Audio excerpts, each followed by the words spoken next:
Gulliver was from Nottingham in England. He studied at Cambridge and then became apprenticed to a surgeon in London. Gulliver used his spare time to learn about navigation and mathematics. He believed that one day he would travel to far-off lands. Gulliver worked for 3 years as a ship's surgeon. He then returned to London, got married, and tried, without success, to work as a medic. Finally, he met Captain William Pritchard, master of the Antelope, and set sail for the South Seas. They left Bristol on the 4th of May, 1699. Far into the South Seas, their ship was overwhelmed by a violent storm. Many of the crew died.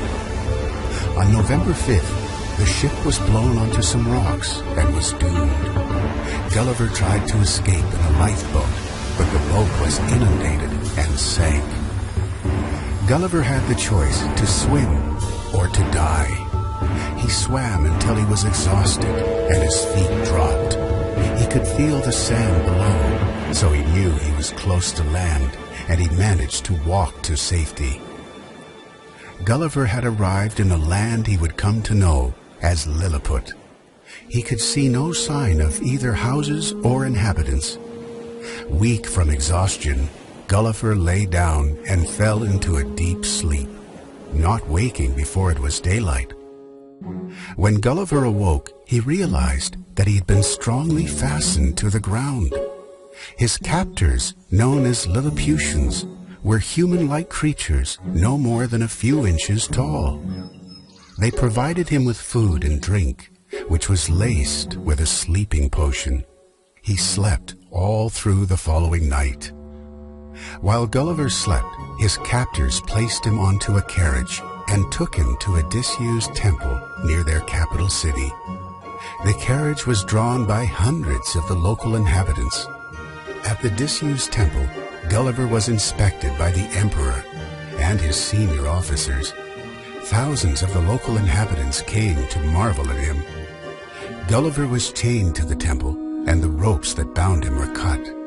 Now he could move a little and lie down in the shelter of the old temple.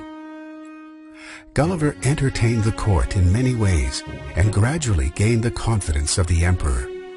On one occasion, he stood like a colossus while the emperor's armies marched through his legs with drums beating and colors flying.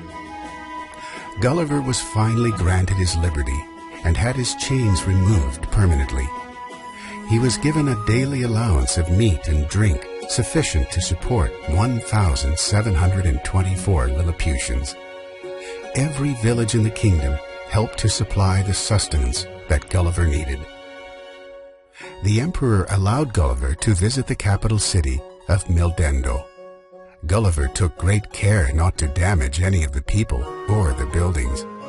The empress herself took time to greet Gulliver at the window of her apartment in the center of the royal palace. The emperor's principal secretary told Gulliver that the empire needed his help. The kingdom of Lilliput faced the threat of an invasion from the neighboring kingdom of Blefuscu. The Blefuscudians had equipped a large fleet of ships, and Lilliput would soon be attacked. Gulliver pledged that he was ready to defend with his life the emperor and his state. To prevent the invasion by the armies of Blefuscu, Gulliver was determined to capture their fleet. He planned to tie together their greatest warships and tow them back to Lilliput. He equipped himself with ropes and set off across the channel to where their fleet was gathered. When they saw him, the Blefuscudians were so frightened that they leapt out of their ships and swam for their lives. The whole fleet was left undefended but for the archers who were on the shore, along with more than 30,000 of their countrymen. The archers discharged several thousand arrows at Gulliver in great volleys, and he was struck many times in the hands and face. In spite of this vicious assault, he managed to fasten together 50 of their finest ships, which he cut from their anchors and took back to Lilliput. Upon arriving at the royal court of Lilliput, Gulliver presented the captured ships to the emperor.